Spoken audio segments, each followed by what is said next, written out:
High students, এই ভিডিওটাতে আমরা সেল সিগন্যালিং এবং জিপিসিআর পাথওয়ে নিয়ে ডিসকাস করব। সো এটা সেল সিগন্যালিংয়ের একটা বেসিক ইন্ট্রোডাকশন হবে। সিগন্যালিংয়ের টাইপসগুলো আমরা দেখব, অটোক্রাইন, প্যারাক্রাইন, এন্ডোক্রাইন এবং জিপিসিআর সিগন্যালিং কীভাবে কাজ করে সেটা দেখব। আই এম স্বাগত, educator of biology science in Bengali. So let's start the video. C how our body react two stress. যখন আমরা একটা স্ট্রেসফুল কন্ডিশনের মধ্যে থাকি, রানিং করি বা এক্সারসাইজ করি, দেন কি হয়, আমাদের বডিতে বেশি পরিমাণ এনার্জি তৈরি হওয়ার দরকার হয়। আর এনার্জি আমরা কোথা থেকে পাই? অবভিয়াসলি গ্লুকোজ থেকে। সো গ্লুকোজ লেভেলটা আপলিফ্ট হওয়ার দরকার হয়। বাট এটা কীভাবে হয় আমরা বেশ জানি অলরেডি, হরমোনাল রেগুলেশনের মাধ্যমে হয়। সো বেসিক্যালি কী করে, যখন আমরা রানিং করি, এক্সারসাইজ করি বা কোনো একটা কাজ যেটা করতে আমাদের মানে হার্ডওয়ার্ক করতে হচ্ছে প্রচুর, ঠিক আছে, তো তখন কি হয়, আমাদের ব্রেনে থাকা হাইপোথ্যালামাস বা পিটুইটারি যেগুলো আছে, ঠিক আছে, এসিটিএইচ অ্যাডিনোকর্টিকোট্রপিক হরমোন রিলিজ করে, যেটা কিডনির ওপরে থাকা এই অ্যাড্রেনাল গ্ল্যান্ড যেগুলো আছে হলুদ কালারের, ঠিক আছে, এই অ্যাড্রেনাল গ্ল্যান্ডকে স্টিমুলেট করে। তো এই অ্যাড্রেনাল গ্ল্যান্ডের মেডালা অংশ থেকে তখন কি খরিত হয়? এপিনেফ্রিন, যার অপর নাম অ্যাড্রিনালিন। এটাকে দেখবে আমরা ফ্লাইট আর ফাইট হরমোন বলি, হ্যাঁ, কারণ এটা স্ট্রেস, এইরকম এক্সারসাইজ বা কোনো একটা যখন আমরা রানিং করছি বা ভয় পাচ্ছি, তখন কিন্তু এই অ্যাড্রিনালিন খরিত হয়, তাই না? আমরা জানি এগুলো ছোটোবেলা থেকে। সো এবার এই অ্যাড্রিনালিন কী করে, আমাদের লিভারে গ্লাইকোজেন থেকে গ্লুকোজ তৈরি করে গ্লুকোজের পরিমাণ বাড়িয়ে দেয় রক্তে। যে হার্ট রেট আছে সেটাকে বাড়িয়ে দেয়, ব্লাড প্রেশারটাকে বাড়িয়ে দেয়। কী করে? অ্যাড্রিনালিন। তাহলে কি হয়, এই যে স্ট্রেস অবস্থা, ছোটা হোক, এক্সারসাইজ করা হোক বা এনিথিং, রাইট? সো তখন কি হয়, বডিটাকে ওই স্ট্রেসের বিরুদ্ধে, মানে যাতে একটা সঠিক রেসপন্স দিতে পারে বা যাতে ওটা স্ট্রেসটা কাটাতে পারে বা ওই অবস্থাটাই ওই এনার্জিটা যাতে দিতে পারে, সেই জন্য গ্লুকোজ লেভেল বাড়িয়ে দিচ্ছে বা হার্ট রেট, ব্লাড প্রেশার বাড়িয়ে দিচ্ছে কে? অ্যাড্রিনালিন। এই কাজটা হয় হরমোনাল রেগুলেশনের মাধ্যমে, রাইট? এটা আমরা জানি। বাট সেল সিগন্যালিংয়ের সাথে এর কি সম্পর্ক? আচ্ছা, এই সম্পর্কটা বুঝতে গেলে আমি জাস্ট একটা কোশ্চেন করব। এই যে অ্যাড্রিনালিন হরমোন গ্লুকোজের পরিমাণ বাড়াচ্ছে, এটা তো আমরা একটা ডাটা হিসাবে মনে রেখেছি, but do you know why? Sorry, do you know how? মেকানিজমটা কি? সো এই মেকানিজমটা জানতে গেলে আমাদের জানতে হবে প্রথমে সেল সিগন্যালিং কী। এবং ভিডিওর একদম লাস্টের দিকে তোমরা যদি পুরোটা দেখো, অবভিয়াসলি জানতে পারবে অ্যাড্রিনালিন হরমোন কীভাবে গ্লুকোজের পরিমাণ বাড়িয়ে দেয়, ঠিক আছে? সো কোয়াইট ফ্যাসিনেটিং ভিডিও হতে চলেছে। যারা সেল সিগন্যালিং নিয়ে পড়ছো, বিএসসি, তারা তো দেখতেই পারো, যারা ইন্টারেস্টেড তারাও দেখতে পারো। So this video is introduction to cell signalling. তো সেল সিগন্যালিং বলতে তো বোঝা যাচ্ছে কেউ কিছু একটা সিগন্যাল পাঠাচ্ছে কাউকে, আর সেল সিগন্যালিং মানে নিশ্চয়ই সেলসরাই পাঠাচ্ছে। তাহলে এই ব্যাপারটা কী? অ্যাকচুয়ালি সেল সিগন্যালিং মানে কিছুই না, it is a communication between cells in a multicellular organism. তো একটা multicellular organism billions of cells নিয়ে তৈরি। ওই সেলগুলো একে অপরের মধ্যে কমিউনিকেট করে, এবং কমিউনিকেট করলে কি হয়? সেল প্রলিফারেশন, মানে সেল ডিভিশন করতে, ডিফারেন্সিয়েশন মানে একটা সেল থেকে অন্য টাইপের সেল হতে, মেটাবলিজম বিভিন্ন জিনিস তৈরি করতে বা রেগুলেশন করতে, এবং প্রোগ্রাম সেল ডেথ, কখনো কখনো সেলটা যাতে মারা যায় সেই ব্যবস্থা করতে এই সেল সিগন্যালিং কাজে লাগে। সো বেসিক্যালি এটা কিছুই নয়, একটা সোর্স সেল থাকে যেটা কি করে, সিগন্যালটাকে কিছু মলিকিউলসের মাধ্যমে একটা টার্গেট সেলে পাঠায়। তো যেই মলিকিউলগুলো সিগন্যালগুলোকে ক্যারি করে, এখানে পিঙ্ক কালারের দেখতে পাচ্ছ, এগুলোকে বলা হয় লাইগ্যান্ড বা লিগ্যান্ড, ঠিক আছে? আর এই টার্গেট সেলে কিছু মেমব্রেন বাইন্ডিং কিছু প্রোটিন থাকে, যেগুলো যারা এই লাইগ্যান্ডটাকে বা সিগন্যালটাকে গ্রহণ করে, এদেরকে বলা হয় রিসেপ্টার। এখানে গ্রিন কালারে দেখতে পাচ্ছ। সো বেসিক এগুলো জানো তোমরা সবাই এমনিতেই লাইগ্যান্ড রিসেপ্টর, ঠিক আছে, লক কি মডেলারে সব পড়েছো নিশ্চয়ই। সো বেসিক্যালি কি একটা সেল আরেকটা সেলকে সিগন্যাল পাঠাচ্ছে। এটা বিভিন্ন টাইপের সেল সিগন্যালিং হতে পারে, এগুলোই লেখা আছে দেখো। সেল প্রলিফারেশন, যে এইটা এই সেলটাকে সিগন্যাল দিল যে সেলটাকে ডিভাইড করো, ডিফারেন্সিয়েট করো, বা মেটাবলিজম কিছু একটা তৈরি করো, বা সেল ডেথ, যে এখন মরে যাও, ঠিক আছে, জীবাণু দ্বারা অ্যাটাক করেছে সো মরে যাও, নাহলে আদার্স যে হেলদি সেলগুলো তারাও ইনফেক্টেড হয়ে যেতে পারে। সো ডিফারেন্ট টাইপসের কিন্তু সেল সিগন্যালিংয়ের পারপাস হতে পারে, এটাই হচ্ছে বেসিক। এবার যতটা আমরা ইজিলি বলে দিচ্ছি ততটা ইজি তো নয়, বাট স্টিল আস্তে আস্তে আমরা যাব ইজি টু এক্সপ্লেনেশনের দিকে। এবার এই সোর্স সেল যখন পাঠাচ্ছে লাইগ্যান্ডের মাধ্যমে সিগন্যালটা, এবং সিগন্যালটা রিসেপ্টর দ্বারা গ্রহণ হচ্ছে, দেন আলটিমেট ফলটা কি হচ্ছে, সিগন্যালটা টার্গেট সেল যখন নিচ্ছে আলটিমেট জিনিসটা কি, দরকারটা কি? ব্যাপারটা হচ্ছে টার্গেট সেলে যে ডিএনএ আছে বা স্পেসিফিক একটা জিন আছে, সেটা ট্রান্সক্রিপশন স্টার্ট হয় এই সিগন্যালটা যাওয়ার পর, এবং সেই ট্রান্সক্রিপশনটা স্টার্ট হলে কি হবে, লাস্টে একটা স্বাভাবিকভাবে এমআরএনএ থেকে আমরা কি পাবো, প্রোটিন পাবো, ডিএনএ থেকে এমআরএনএ অ্যান্ড এমআরএনএ থেকে প্রোটিন। এটাকেই কিন্তু অনেকে জিন এক্সপ্রেশন বলে, অনেক বইয়েতে পাবে বা অনেক জায়গাতে পাবে। সো জিন expression is nothing but a DNA থেকে প্রোটিন তৈরি হওয়া, কারণ প্রোটিনটা তৈরি হলে তবেই কিন্তু আমাদের বডিতে সেটা ফাংশন করতে পারবে যে কোনোভাবে, রাইট? সো এটাই হচ্ছে সেল সিগন্যালিং, যে একটা সেল আরেকটা সেলকে সিগন্যাল পাঠাচ্ছে, ঠিক আছে, সেই সিগন্যালটা পেয়ে টার্গেট সেলে জিন এক্সপ্রেশন হচ্ছে, অর্থাৎ নির্দিষ্ট কিছু জিন ট্রান্সক্রাইব হয়ে সেখান থেকে ট্রান্সলেট হয়ে প্রোটিন তৈরি হচ্ছে। এবার এটা এই এত ইজিলি ছবির মাধ্যমে হয় না, এটা পরপর বিভিন্ন ক্যাসকেড আছে, মেকানিজম আছে, স্টেপ বাই স্টেপ আছে, ঠিক আছে, এটা আমরা আস্তে আস্তে জানবো। So let's go. প্রথমে আমরা জেনে নেব types of cell signalling. Cell সিগন্যালিংয়ের বেশ কিছু টাইপস হয়। ফার্স্ট টাইপ হচ্ছে অটোক্রাইন সিগন্যালিং।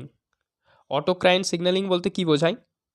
এই সিগন্যালিং পদ্ধতিতে কি হয়, যেই সেলটা সিগন্যাল পাঠাচ্ছে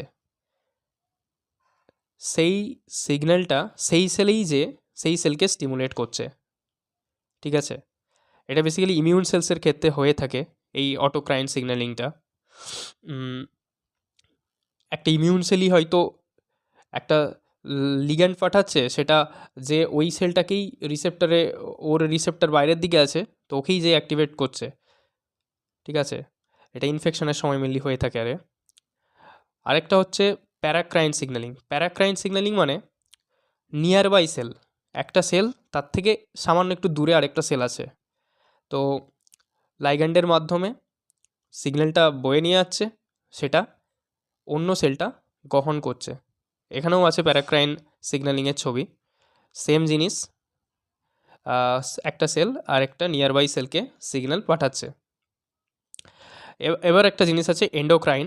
এন্ডোক্রাইন ব্যাপারটা হরমোনাল ব্যাপারের সাথে জড়িত, সবাই জানো। মেনলি যে হরমোনসগুলো হয় সেগুলো কি করে, সেগুলোর ক্ষেত্রে টার্গেট সেল কিন্তু অনেক দূরে থাকে। সো সেগুলো সার্কুলেশন বা ব্লাড ভেসেলের মাধ্যমে কিন্তু লাইগ্যান্ডগুলো সোর্স সেল থেকে টার্গেট সেলে পৌঁছায়। সো বুঝতেই পারছো এন্ডোক্রাইন সেলের ক্ষেত্রে কিন্তু কি হয়, এন্ডোক্রাইন সিগন্যালিংয়ের ক্ষেত্রে প্রচুর ডিস্টেন্স কভার করতে হয়। সো লাইগ্যান্ডগুলো সেইভাবেই বানানো থাকে। আরেকটা হয় জাক্সট্রোক্রাইন বা নচ সিগন্যালিং টাইপের বা কন্ট্যাক্ট সিগন্যালিং, যেখানে সেলগুলো পরপর একসাথে অ্যাটাচ থাকে, ঠিক আছে। সেক্ষেত্রে জাস্ট পাস করে দেয় একটা লাইগ্যান্ড আর একটা টার্গেট সেলে, একদম পাশে থাকা সেলে জাস্ট পাস করে দেয়, ঠিক আছে। প্যারাক্রাইনের সাথে এর পার্থক্য কি, প্যারাক্রাইনে নিয়ার বাই সেল বাট কাছাকাছি অ্যাটাচড নেই, বাট কন্ট্যাক্টের ক্ষেত্রে ডাইরেক্ট কন্ট্যাক্টে আছে, একদম পরের সেলটাকে অ্যাক্টিভেট করে দিল বা এরকম টাইপের ব্যাপার। So this is types of signalling. Autocrine, যেখানে লাইগ্যান্ড দ্বারা নিজেই নিজেকে অ্যাক্টিভেট করছে, এটা দেখা যায় ইমিউন সেলসে। প্যারাক্রাইন কি, নিয়ার বাই সেলসকে অ্যাক্টিভেট করছে, এটা নিউরনে স্পেশালি দেখা যায়। আর এন্ডোক্রাইন, এটা তো যে কোনো প্রকার হরমোনেই আমরা জানি যে এক প্রকার হরমোনগুলো কি হয়, ব্লাড ভেসেলের মাধ্যমে দিয়ে যায়, হরমোনগুলোও তো এক প্রকার লাইগ্যান্ড, তারা যে নির্দিষ্ট টার্গেট সেলে যে পৌঁছায় এবং সেখানে যেই হরমোনের যেই রোল, যেমন থাইরক্সিন হলে মেটাবলিজম বাড়াবে, ইনসুলিন হলে গ্লুকোজ লেভেল কমাবে, তো সেইভাবে ক্রিয়া করে, রাইট? ওকে, এরপর আমরা যেটা আজকে পড়ব সেটা হচ্ছে জিপিসিআর পাথওয়ে বা GPCR signalling. What is GPCR? Actually GPCR এর পুরো নামটা হচ্ছে জি প্রোটিন কাপলড রিসেপ্টর। এখানে দুটো জিনিসের কথা আসবে, একটা হচ্ছে জি প্রোটিন এই জায়গাটা, আরেকটা হচ্ছে রিসেপ্টর এই গ্রিন পার্টটা। তো এই জিপিসিআর এই রিসেপ্টর আর প্রোটিন একসাথে কাপলড অবস্থায় থাকে যখন অ্যাক্টিভেটেড অবস্থায় থাকে, এই যে, তাই এর নাম জিপিসিআর। ওকে, এবার এই জিপিসিআর এই জায়গাটা যারা একটু সেল বায়োলজি পড়েছে বুঝতে পারবে, এটা জাস্ট ফসফোলিপিড বাইলেয়ারটা বোঝাচ্ছে, প্লাজমা মেমব্রেনটা দেখানো হয়েছে। তো জিপিসিআর কোথায় থাকে? প্লাজমা মেমব্রেনে এমবেডেড অবস্থায় থাকে এবং এটা একটা এই সাপের প্যাঁচের মতো দেখতে, বুঝতে পারছো, সার্পেন্টাইন টাইপের একটা ট্রান্সমেমব্রেন প্রোটিন। ট্রান্সমেমব্রেন প্রোটিন এই জন্য বলা হচ্ছে কারণ এরা প্লাজমা মেমব্রেনের দেখো পাক খেয়ে খেয়ে খেয়ে আছে, রাইট? এবং 7বার প্লাজমা মেমব্রেন দিয়ে এইভাবে এইভাবে এইভাবে এইভাবে ক্রস করেছে, তাই 7 ট্রান্সমেমব্রেন প্রোটিন বলা হয় জিপিসিআর এর রিসেপ্টরটাকে। ওকে ওকে, এবার কি হয়, প্রথমে একটা লাইগ্যান্ড বাইন্ড করে, ঠিক আছে? প্রথমে সিম্পলিফাইড ছবিটা দেখো, দেন আমরা এই ছবিটাতে আসছি। প্রথমে একটা লাইগ্যান্ড বাইন্ড করে, এটা রিসেপ্টরটা দেখো এরকম হয় অ্যাকচুয়াল রিসেপ্টরটা ট্রান্সমেমব্রেন টাইপের, এখানে কার্টুন টাইপের দেখানো হয়েছে। তো এখানে রিসেপ্টর একটা লাইগ্যান্ড বাইন্ড করে, লাইগ্যান্ড বাইন্ড করলে কী হয়, কনফরমেশনাল চেঞ্জ হয় রিসেপ্টরের। এই যে বেগুনি কালারের যে রিসেপ্টরটা, এর কনফরমেশনাল চেঞ্জ বলতে একটা স্ট্রাকচারাল চেঞ্জ হয়, যেটা কি হয়, triggers the interaction between GPCR and nearby G protein. আমি কি বললাম, জিপিসিআর মানে সেখানে একটা রিসেপ্টর থাকবে আর একটা জি প্রোটিন থাকবে। তো যখনই একটা লাইগ্যান্ড এসে বসলো, এখানে দেখো বসেছে, তো এই পাশে থাকা জি প্রোটিনটা তখনই কিন্তু যে রিসেপ্টরের সাথে বাইন্ড করে যাবে, এই ইন্টারাকশানটা হয়। এবং যখনই বাইন্ড করে যাবে তখনই জি প্রোটিনের গায়ে একটা জিডিপি লাগা ছিল, সেই জিডিপিটা এক্সচেঞ্জ হয়ে যাবে এবং জিডিপির বদলে জিটিপি অ্যাড হয়ে যাবে। এবং যখনই জিটিপি অ্যাড হয়ে যাবে তখনই কিন্তু এই জি প্রোটিনটা অ্যাক্টিভেট হয়ে যাবে, ঠিক আছে?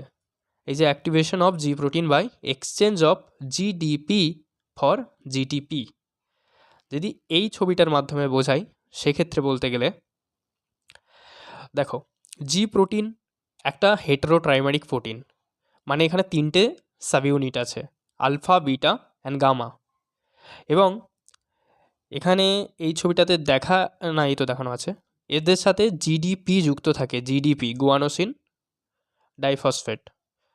এবার এটা হচ্ছে ইনঅ্যাক্টিভ অবস্থা, কিন্তু যখন একটা লাইগ্যান্ড এসে বসেছে, দেখো এখানে লাইগ্যান্ড ছিল না, বাট যখন একটা লাইগ্যান্ড এসে বসেছে তখন রিসেপ্টরটার মধ্যে কনফরমেশনাল চেঞ্জেস হয়েছে, মানে একটা স্ট্রাকচারাল চেঞ্জেস হয়েছে, যার জন্য জি প্রোটিনটা যে রিসেপ্টরের গায়ে দেখো লেগে গেছে, এখানে লাগানো ছিল না বাট এখানে লেগে গেছে, অ্যাটাচ হয়ে গেছে। এবং জিডিপিটা বদলে জিটিপি এক্সচেঞ্জ হয়ে গেছে। এবং তখনই এখানে দেখো লেখা আছে জি প্রোটিন ইনঅ্যাক্টিভ, বাট এখানে জি প্রোটিনটা অ্যাক্টিভ অবস্থায় আছে। ওকে, দ্যাটস ইট। এবার নেক্সট স্টেপে কী হয় বলে দিচ্ছি।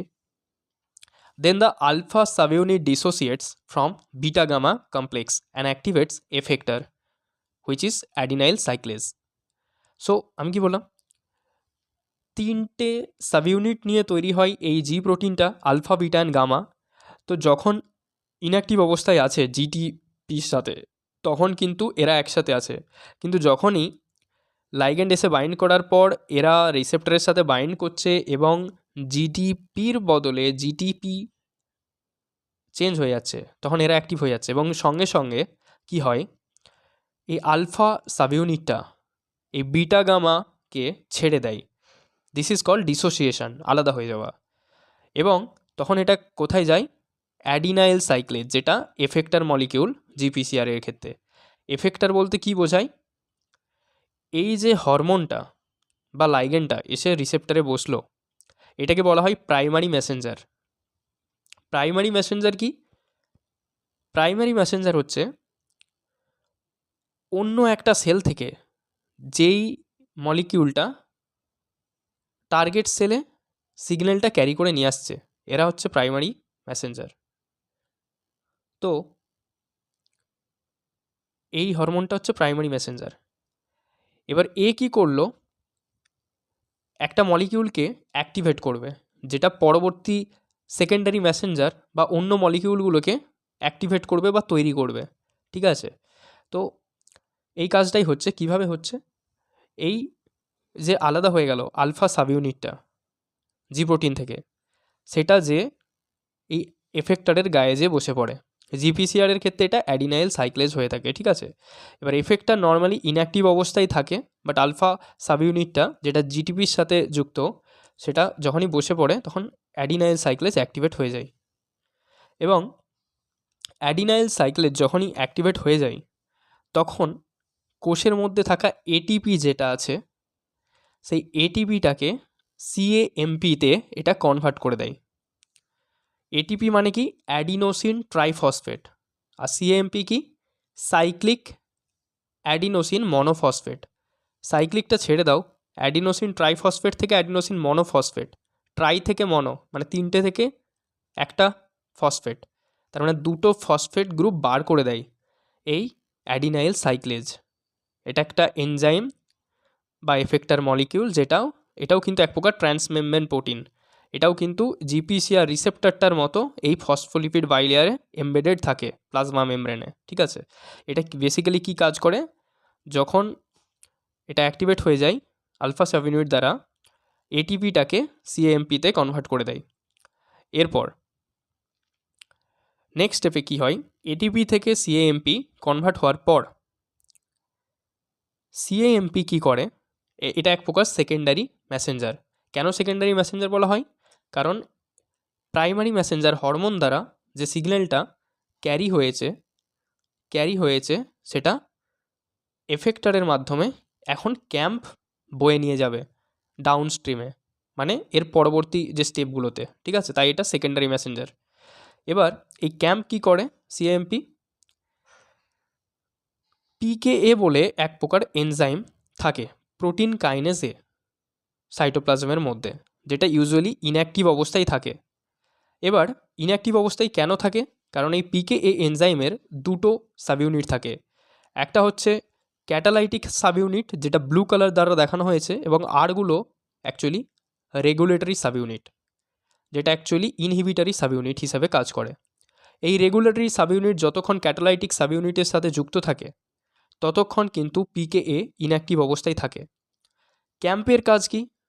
এই রেগুলেটরি সাবইউনিটগুলোকে ফসফোরাইলেট করে দেয় বা এর গায়ে যে বসে যায়। ফলে কি হয়? পিকেএর এই যে ক্যাটালাইটিক সাবইউনিটগুলো রেগুলেটরি থেকে আলাদা হয়ে যায় এবং পিকেএটা অ্যাক্টিভ হয়ে যায়। কেন অ্যাক্টিভ হয়ে গেল? কারণ রেগুলেটরিগুলো একে বাধা দিয়ে রেখেছিল এর কাজ করা থেকে। রেগুলেটরি যখনই আলাদা হয়ে গেল, পিকেএ অ্যাক্টিভ হয়ে গেল। এবার পিকেএ কী করে? নিউক্লিয়াসে যায়। এতক্ষণ ছিল সাইটোপ্লাজমে কাজ চলছিল, এবার এটা যাবে পিকেএ নিউক্লিয়াসে। নিউক্লিয়াসে যাওয়ার পর ডিএনএতে যে জিন আছে, ধরে নাও সিআরই জিন, ক্রে জিন, তার উপরে ক্রেব সিআরই বাইন্ডিং যে প্রোটিন বসে আছে, তাকে ফসফোরাইলেট করে। কে করে? পিকেএ, প্রোটিন কাইনেজে। অলওয়েজ রিমেম্বার, কাইনেজ এনজাইম মানেই সেটা কাজ হচ্ছে ফসফোরাইলেট করা। সো এটা ক্রেবকে কী করে? ফসফোরাইলেট করে। এবং ফসফোরাইলেট করলেই ট্রান্সক্রিপশন শুরু হয়ে যায় এই জিনের। ঠিক আছে? এবার যখনই ট্রান্সক্রিপশন শুরু হয়ে যাবে তখনই বেশ কিছু এনজাইম তৈরি হবে, যেগুলো সেলুলার রেসপন্সে সাহায্য করবে। আমরা অ্যাড্রিনালিনের ক্ষেত্রে দেখব, যেগুলো গ্লুকোজকে মানে তৈরি করতে সাহায্য করবে।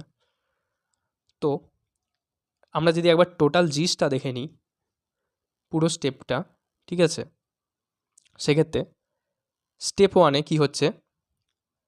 জিপিসিআর আন্ডারগো কনফরমেশনাল চেঞ্জ আপন লাইগ্যান্ড বাইন্ডিং। যখন জিপিসিআরে একটা লাইগ্যান্ড এসে যুক্ত হচ্ছে তখন তার মধ্যে কনফরমেশনাল চেঞ্জেস হচ্ছে রিসেপ্টারে। তার জন্য জি প্রোটিন যে ওর পাশে গিয়ে বসছে এবং স্টেপ 2তে কী হচ্ছে, G alpha subunit exchanges GDP for GTP. G alpha সাবইউনিটের সাথে যে জিটিপি যুক্ত ছিল তার বদলে জিটিপি যে যুক্ত হচ্ছে এবং সেটা বিটা গামা কমপ্লেক্সকে ছেড়ে আলাদা হয়ে যাচ্ছে।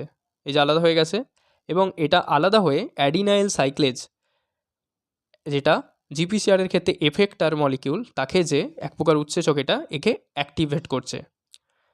কি করে অ্যাক্টিভেট হচ্ছে? সেম জিনিস হয়, এ আলফা সাবইউনিটটা এর গায়ে বসলে কনফরমেশনাল চেঞ্জেস হয়, যার জন্য অ্যাক্টিভেট হয়ে যায়। কনফরমেশনাল চেঞ্জেস বলতে এটা বায়োকেমিস্ট্রি পড়লে বোঝা যাবে, বাট স্টিল জেনে রাখো কনফরমেশনাল চেঞ্জেস বলতে স্ট্রাকচারাল চেঞ্জেস। এবার অ্যাডিনাইল সাইক্লেজ এক প্রকার এনজাইম, যেটা কি করে এটিপিকে ক্যাম্প বা সিএএমপিতে কনভার্ট করে। দুটো ফসফেট অণু বের করে দিলেই হয়ে গেল, ট্রাইফসফেট থেকে মনোফসফেট। এবার এই সিএএমপি যেটা, সেটা সেকেন্ডারি মেসেঞ্জার হিসেবে কাজ করে। স্টেপ 4 যেটা লেখা আছে, এলিভেটেড সিএমপি লেভেল যখন বেড়ে যায়, অ্যাডিনাইল সাইক্লেজ তো এটিপিগুলোকে সিএমপিতে কনভার্ট করছে, তো সিএমপি বেড়ে গেলে কি হয়, অ্যাক্টিভেট প্রোটিন কাইনেজ এ।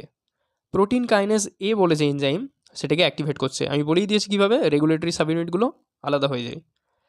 এরপর স্টেপ 5 কি হচ্ছে, পিকেএ যেটা আছে, ফসফোরাইলেট several enzymes and transcriptional factors downstream, যেমন ক্রেব। ঠিক আছে, তো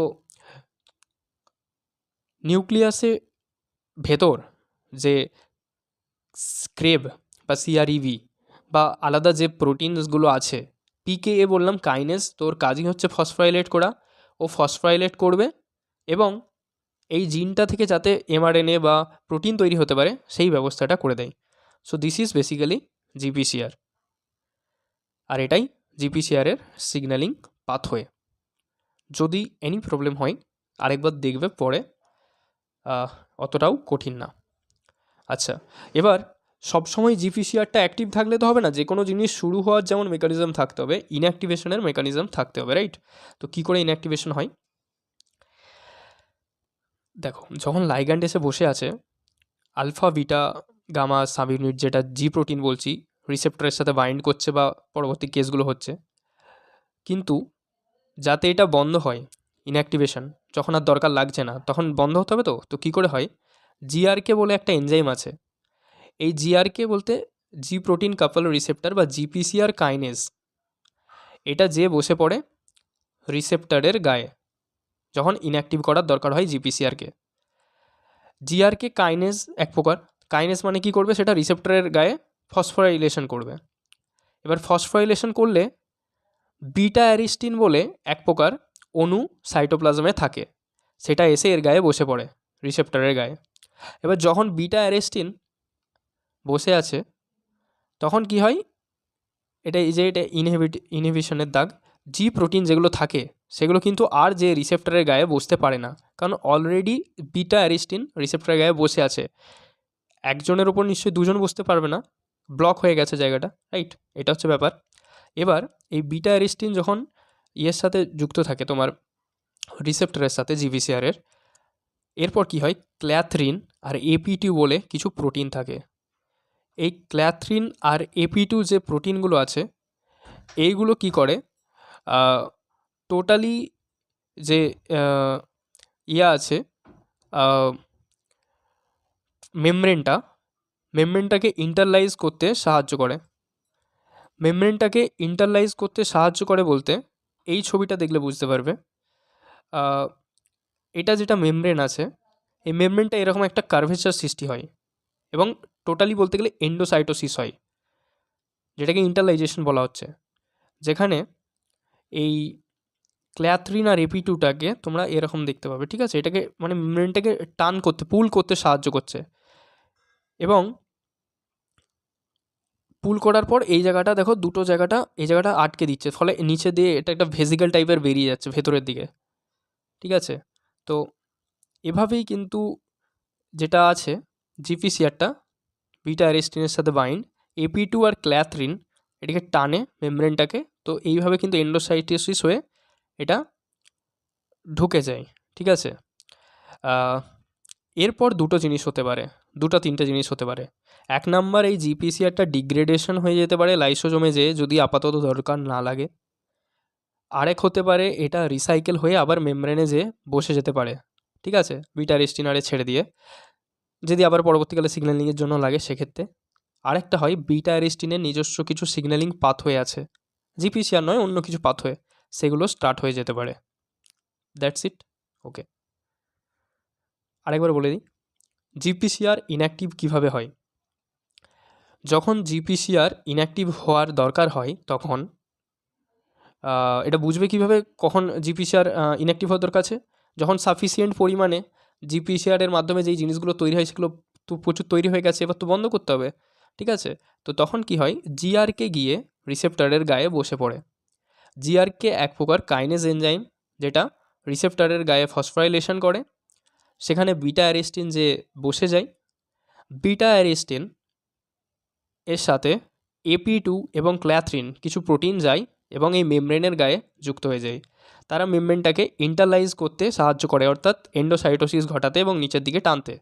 ফলে কি হয়, একটা ভেসিকেল টাইপের ফর্ম হয়ে যায় বা এন্ডোজোম টাইপের ফর্ম হয়ে যায়, যেখানে এই রিসেপ্টরটা থাকে। এরপর এটা বিভিন্ন কিছু জিনিস হতে পারে, পসিবিলিটি আছে। এক তো এটা লাইসোজোমে ডিগ্রেড হয়ে যেতে পারে, এক রিসাইকেল হয়ে মেমব্রেনে চলে যেতে পারে, আরেক বিটা অ্যারিস্টিনের সাথে অ্যাসোসিয়েটেড নতুন কিছু সিগন্যালিং পাথওয়ে স্টার্ট হতে পারে। This is the mechanism. এখানে জাস্ট দেখানো আছে যে এই নীলগুলো হচ্ছে জিপিসিআর, তো এগুলোকে কি করে ইন্টারলাইজ করছে এই ক্ল্যাথরিন আর AP2, এই ক্রস চিহ্ন আর গোল চিহ্ন দিয়ে দেখানো হয়েছে, দেখো জাস্ট টানছে, পুল করছে মেমব্রেনটাকে, রাইট। লাস্টে এরকম একটা এন্ডোজোম গঠন হয়ে যাচ্ছে, যার মধ্যে জিপিসিআরটা থাকে। Okay, now let's answer the question, যেটা ভিডিওর একদম প্রথমে বলেছিলাম, যে এপিনেফ্রিন বা অ্যাড্রেনালিন কী করে রক্তে গ্লুকোজের পরিমাণ বাড়ায় বিভিন্ন স্ট্রেস কন্ডিশনে। তো যারা জিপিসিআর বুঝতে পেরেছো তাদের কাছে এটা খুব বাচ্চাদের কথা মনে হবে। দেখো, যখন একটা এপিনেফ্রিন মলিকিউল এসে বসে জিপিসিআরের গায়ে, এটা গ্লুকাগনও হতে পারে, ঠিক আছে, কারণ দুটোই গ্লুকোজের লেভেল বাড়িয়ে থাকে। তো যে কোনো একটা এসে হরমোনের লাইগ্যান্ড এসে বসলো, ঠিক আছে, বসলে কী হবে, রিসেপ্টর অ্যাক্টিভেটেড হবে, জি প্রোটিন অ্যাক্টিভেটেড হবে, অ্যাডিনাইল সাইক্লেজ অ্যাক্টিভেটেড হয়ে এটিপি থেকে সিএমপি তৈরি করবে, সেটা প্রোটিন কাইনেজ একে বা পিকে অ্যাক্টিভেট করবে। এগুলো আমাদের জানা। এরপর দেখো পিকে কী কাজটা করে, ফসফোরাইলেজ কাইনেজকে ফসফোরাইলেজ করে, কারণ কাইনেজের কাজই হচ্ছে ফসফোরাইলেট করা, মানে বেসিক্যালি এই কাজটা করে, একটা ফসফেট গ্রুপ অ্যাড করে দেয়। আবার গ্লাইকোজেন সিনথেসিসকেও একই কাজ করে, একটা ফসফেট গ্রুপ অ্যাড করে দেয়। বাট সমস্যাটা এখানে হয় যে ফসফোরাইলেজ কাইনেজকে ফসফোরাইলেট করার জন্য এটা অ্যাক্টিভেটেড হয়ে যায়, বাট গ্লাইকোজেন সিনথেসিসকে ফসফোরাইলেট করার জন্য এটা ইনঅ্যাক্টিভ হয়ে যায়। এবং এটার একটা সুবিধা আছে, দেখো গ্লাইকোজেন সিনথেসিস এমন একটা এনজাইম যেটা কি করে লিভারে, গ্লুকোজটাকে গ্লাইকোজেনে কনভার্ট করে। তাহলে এটাকে যখনই পিকে ব্লক করে দিচ্ছে, তাহলে আর গ্লাইকোজেন তৈরি হতে পারবে না, মানে গ্লুকোজের পরিমাণটা কমবে না। তাহলে গ্লুকোজের পরিমাণটা কমছে না, কমার যে পথটা বন্ধ করে দিল। শুধু বাড়ালে তো হবে না, অন্যদিকে যদি কমে যায় তাহলে তো একই ব্যাপার হয়ে গেল। তো কমানোর পথটা আগে ব্লক করে দিল। এবার বাড়ানোর যে পথটা, ঠিক আছে, বাড়ানোর যে পথটা, অর্থাৎ গ্লাইকোজেনকে ভেঙে নতুন করে গ্লুকোজ তৈরি করা, সেটা করতে সাহায্য করে গ্লাইকোজেন ফসফোরাইলেজ, ঠিক আছে। তাহলে পিকে ওই এনজাইমটাকে কিন্তু অ্যাক্টিভেট করে দিচ্ছে ফসফোরাইলেট করে। ওকে, এখানে লেখা আছে, এত বুঝে লাভ নেই, কার্টুনে চলে আসো। এই জায়গাটা দেখো, পিকে কী করছে, ফসফোরাইলেজ কাইনেজকে ফসফোরাইলেট করছে, যেটা গ্লাইকোজেন ফসফোরাইলেজকে ফসফোরাইলেট করে অ্যাক্টিভ করে দিচ্ছে। এই গ্লাইকোজেন ফসফোরাইলেজ কি বললাম, কাজটা কি, গ্লাইকোজেন থেকে গ্লুকোজ তৈরি করবে। তাহলে এ কী করে? গ্লাইকোজেন থেকে গ্লুকোজ তৈরি করে। কি করে? ধরে নাও n সংখ্যক গ্লুকোজ অণু নিয়ে গ্লাইকোজেন তৈরি হয়েছে, n-1টা গ্লাইকোজেন রয়ে গেল, একটা বেরিয়ে গেল। এই যে যদি সাপোজ এক্সাম্পলের জন্য 4টে গ্লুকোজ মলিকুল আছে, 3টে রয়ে গেল, একটা বেরিয়ে গেল। প্রতিবার যতবার জিপিসিআরে হবে ততবার একটা করে বেরোবে। তো মাল্টিপল টাইমস হলে মাল্টিপল টাইমস গ্লুকোজ এইভাবে প্রোডাকশন হচ্ছে। তো এটা বেসিক্যালি স্কেলেটাল মাসেলে গ্লুকোজ 1 ফসফেট আকারেই রয়ে যায়। আর এমনি আমাদের লিভার সেলসে কী হয়, পরে এটা গ্লুকোজ 6 ফসফেটে কনভার্ট হয় এবং শেষে গ্লুকোজে কনভার্ট হয়। গ্লুকোজ ব্লাডের মধ্যে মিশে যায় এবং যে কোনো প্রকার যে স্ট্রেস রেসপন্সগুলো তখন কিন্তু আমরা এই গ্লুকোজ বেড়ে গেলে আমরা হ্যান্ডেল করতে পারি। So this was my class about cell signaling, its types and GPCR. Hope you enjoyed. Thank you for watching till the last. If you have any doubt, please share in the comment box and share your feedback also.